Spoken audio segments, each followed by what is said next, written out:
안녕하세요. 오늘 5G가 가져올 1인 미디어 시장 변화에 대해서 말씀드릴 임성이라고 합니다. 일단 5G 하면 어떤 단어들이 떠오르시나요? 대표적으로 초고속, 초저지연, 초연결 이 세 가지 키워드들이 떠오르실 텐데요. 사실 조금 말이 어려우니까 그림을 가지고 이게 이제 영국 오프콤에서 만든 인포그래픽인데 이게 좀 더 직관적인 것 같습니다. 일단 5G 네트워크는 더 많은 데이터를 실어 나를 수 있습니다. 그래서 VR이나 AR 같은 대용량 콘텐츠도 실어 나를 수 있게 되고요. 그다음에 단일 면적에서 더 많은 디바이스들을 수용 가능합니다. 그래서 IoT, 인터넷 오브 띵, 사물 인터넷이 많아지는 기기가 많아지는 상황에서는 5G 네트워크가 꼭 필요하겠죠. 그다음에 마지막으로 바로 응답해주는 인스턴트 리스폰스가 특징입니다. 이건 왜 필요하냐면 자율주행차 생각해 보시죠. 뭔가 장애물이 발견됐을 때 바로 파악해서 반응을 해야 되는데 반응 속도가 늦으면 안 되겠죠. 그래서 자율주행차도 기본적으로는 5G 네트워크를 기반으로 합니다. 이거를 이제 숫자로 설명드리면 일단 5G 네트워크는 체감 속도가 10배 정도 빨라지고요. 그 다음에 전송 지연, 그러니까 이 지연 초저지연에서 지연은 10분의 1로 감소가 됩니다. 그리고 최대 연결 기기 수도 10배나 늘어나는 거죠.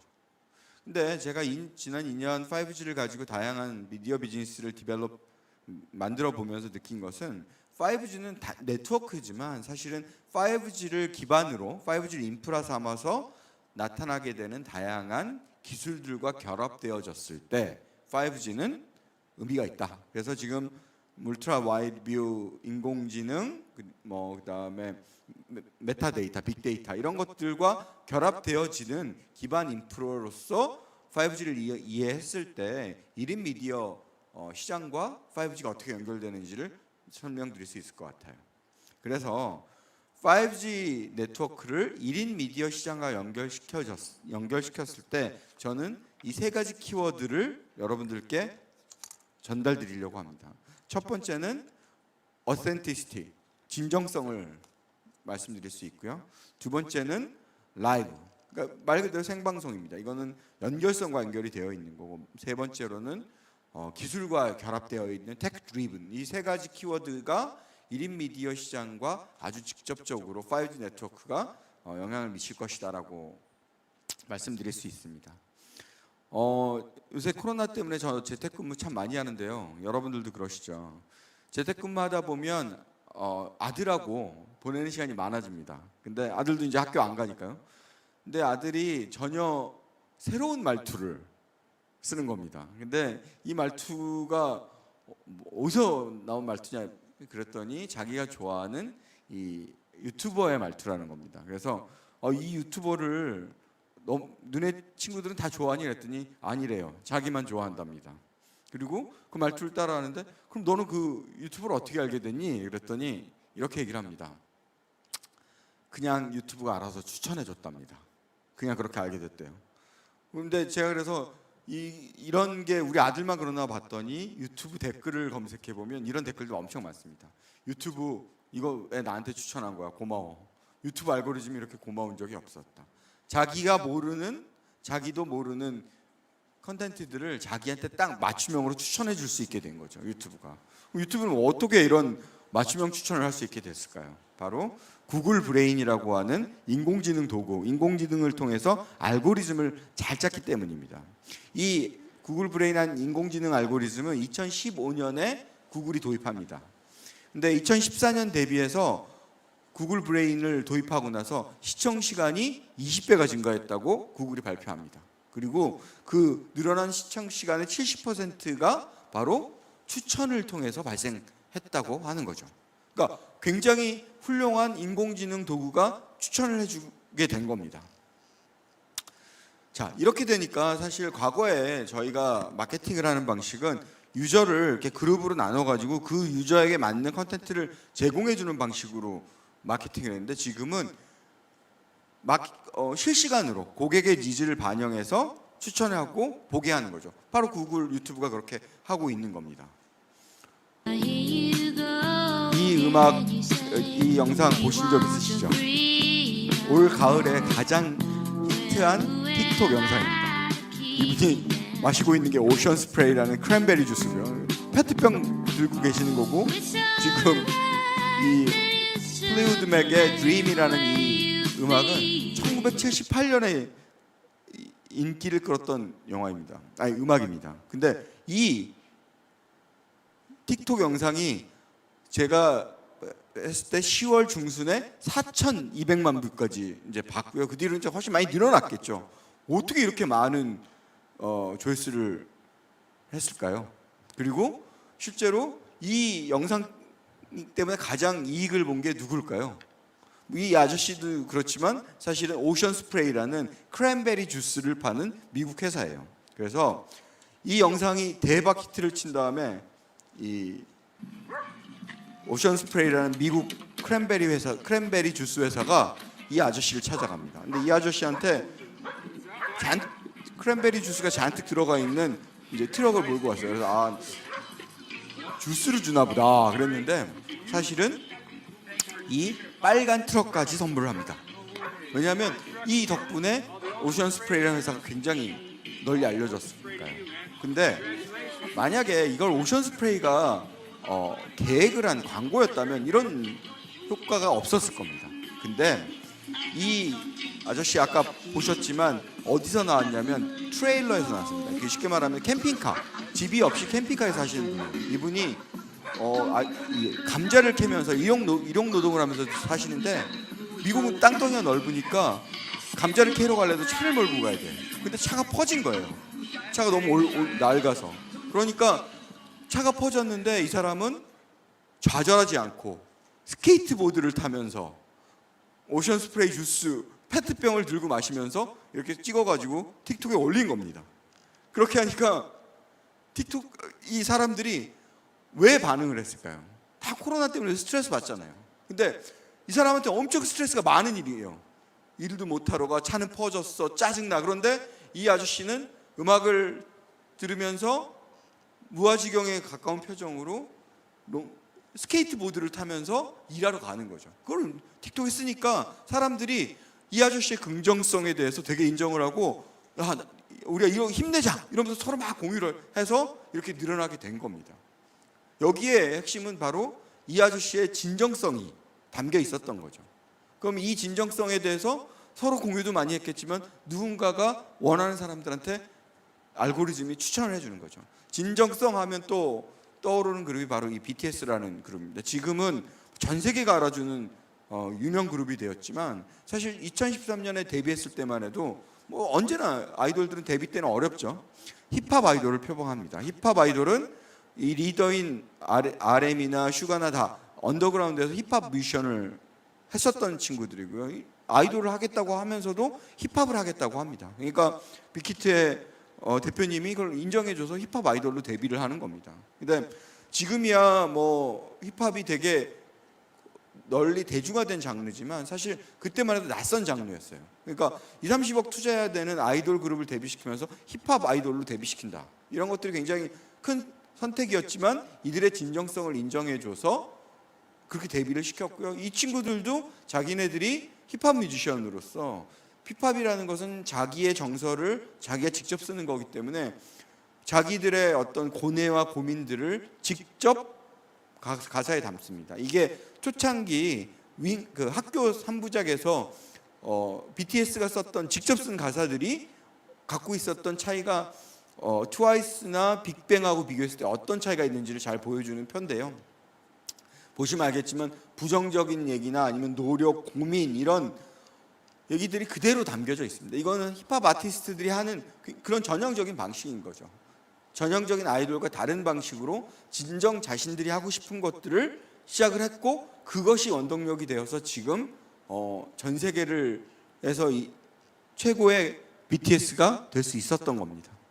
이거는 2017년에 제가 이건 영화에서 본 건데, 2017년에 윙즈 투어를 남미를 돌고 있을 때 이 친구들 이제 영화에 보면 칠레에서 막 열심히 공연을 한 다음에 쉬는 날 있을 거 아니에요. 쉬는 날 다 각각 방에 흩어져서 저렇게 음악 작업을 합니다.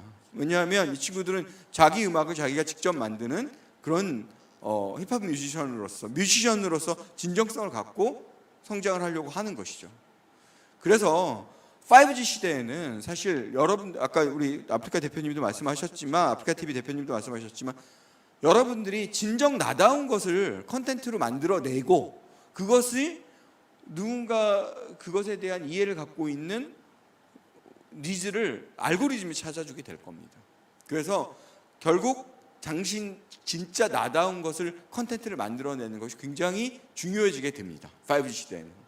두 번째, 오빠 최고, 오빠 저 이 남자예요. 영상 그립이라는 라이브 커머스, 그래서 가장 핫한 라이브 커머스 영상입니다. 유상무 씨가 이제 가뚜기 마트라는 오뚜기 마트에 가가지고 이제 오뚜기 상품을 광고하는 건데요. 아니죠. 사실 다 나시죠. 이거는 그냥 지금 다 들리죠? 가뚜기 실내에서 하죠. 근데 사실은 라이브가 되려면 정말 실내에서 하는 것보다는 이런 데 같이 가요. 이거는 뭐 그런 영상들이 없어서 쿠팡에서 이제 찍은 거예요.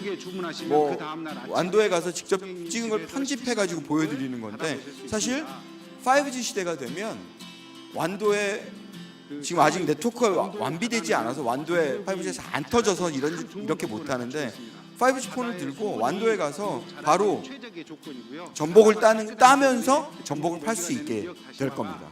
그래서 라이브로 직접 구매자와 소비자가 연결되게 만들어지는 거죠. 사실 생각해 보시면 상거래는 원래 그렇게 만나서 하는 겁니다. 직접, 즉흥적으로. 그래서 이걸 잘하는 게 또 BTS입니다. BTS는 저렇게 생일 파티도 라이브로 중계를 서로 합니다. 그래서 팬들과 11월에 같이, 왜 우리 11월 생일자 모여라 이러면 이제 파티 하잖아요. 이걸 이제 라이브로 같이 하고요. 그 다음에 2017년, 18년이었죠. 그 빌보드 뮤직 어워드에서 탑 소셜 아티스트상을 탄 다음에 수상 파티에 안 가고 호텔방에 다 모여서 뭘 했냐면 브이라이브 키고 이용자들하고 자기 팬들하고 소통을 하는 겁니다. 이렇게 늘 결합되어 있는, 늘 연결되어 있는 느낌을 받고 싶은 거죠. 그리고 월드스타가 된 지금도 이렇게 매번 트위터에 자기가 어떻게 하고 있는지를 그대로 보여주는 영상들을 올립니다. 이런 것들을 응용을 해서 하는 좋은 방식이 바로 챗봇입니다. TV 프로그램은 사실 일주일에 한 번씩 하니까 사실 늘 연결되어 있다는 느낌이 없습니다. 홍보를 어떻게 해야 되느냐, 가장 제가 잘 보여주는 게 바로 이 내셔널 지오그래픽이라는 미국 채널에서 아인슈타인을 생애를 드라마한 프로그램을 만들면서 챗봇을 만듭니다. 아인슈타인의 어록이나 이런 걸 입력을 해가지고 아인슈타인인 척 챗봇을 하는 거죠. 그러니까 사람들은 아인슈타인에 대한 관심이 생기는 사람들은 이 드라마도 보지만 계속 연결되어 있는 느낌을 갖게 되는 거죠. 이게 성공적이니까 2019년에 피카소라는 드라마를 만들 때도 바로 챗봇을 만듭니다. 최근에는 이루다라는 소셜 챗봇을 제가 써봤는데요. 이루다 소셜 챗봇 검색해 보시면 아주 굉장히 훌륭한 챗봇이 저하고 커뮤니케이션이 됩니다. 여러분들이 사실 1인 크리에이터로서 이 컨텐츠를 만들고 댓글 달고 이런 거 굉장히 스트레스풀 하잖아요. 근데 최근에 GPT-3라는 소셜 챗봇 같은 걸 만들 수 있는 그런 엔진, 이런 것들이 플랫폼들이 있습니다. 그러면 거기에 여러분들이 만든 컨텐츠와 여러분들이 썼던 수많은 댓글들을 입력해 놓고 여러분들 잠도 자야 되고 여행도 가야 되니까 그때 소셜 챗봇을 하나 운영해 본다, 이런 거 한번 생각해 보면 어떨까 싶어요. 5G 시대에는 1인 크리에이터들은 항상 팬들과 늘 함께 있는 느낌을 만들어내야 되고 그것을 상호작용하는 느낌을 만들어내야 돼요. 그래서 라이브를 많이 활용하셔야 되고 기술적으로 잘 활용해서 챗봇 같은 거 만들어내는 것도 한번 생각해 보실 필요가 있겠다라는 생각을 합니다. 자, 세 번째, 테크 드리븐입니다. 이 영상 되게 재밌는데요.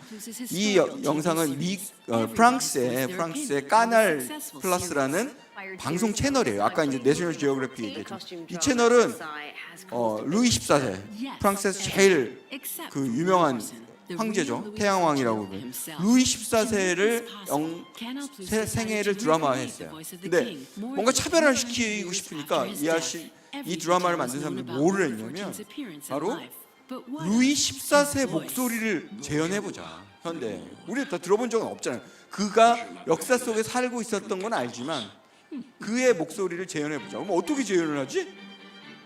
바로 인공지능을 활용하는 겁니다. 루이 14세는 가장 오랫동안 황제에 제위했고요. 우리나라 조선왕조실록처럼 다양한 다이어리들이 기록들이 다 돼 있습니다. 그래서 이 헬스 다이어리에 보면 이가 어떻게 생겼고 구강 구조가 어떻고 이런 것들이 상세하게 기록이 돼 있어요. 그걸 학습을 시킵니다. 그걸 학습시키고 그걸 가지고 인공지능 구글 AI 인공지능이 목소리를 조합해내는 거죠. 자, 왜 이렇게 복잡한 일을 했을까 생각을 해보세요. 나 루이 14세의 음성이 듣고 싶어서라도 이 드라마를 보게 될 겁니다. 그러니까 여러분들이 1인 크리에이터로서 콘텐츠 크리에이터로서 사람들의 관심을 받아내는 굉장히 좋은 방법이 바로 이런 새로운 기술들을 여러분들의 콘텐츠와 결합시킬 방법을 찾는 겁니다. 이게 보시면 토크쇼 진행자예요. 토크쇼 진행자가 이거 가지고 지금 루이 14세하고 커뮤니케이션하는 게 방송 프로그램에 나가게 되는 거죠. 엄청 화제가 됐겠죠.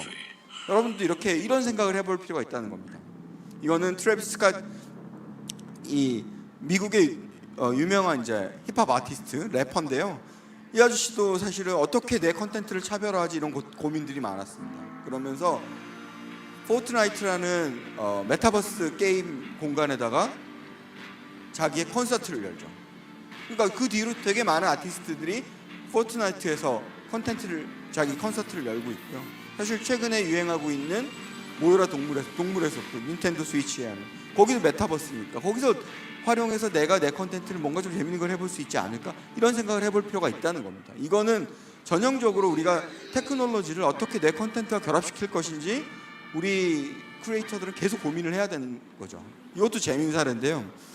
올 8월에 2020년 8월에 일본의 하라주쿠에 있는 이케아 쇼룸에 희한한 모델들이 아름다운 모델이 등장을 합니다. 그리고 이 사람은 2박 3일 동안 그냥 하라주쿠에서 이 쇼룸에서 삽니다. 이거는 왠지 나쁜 생각이 들죠. 이거는 동물원이잖아요. 그죠? 사람을 거기다 그렇게 넣었다면. 그런데 사실 이 크리에이터는 이 사람은 사람이 아닙니다. 버추얼 모델인 거죠. 이 홀로그램과 그래픽을 이용해서 여기에 결합시켜서 사는 것처럼 보여주는 거예요. 그리고 거기서 사진을 찍어서 인스타그램에 올리는 거죠.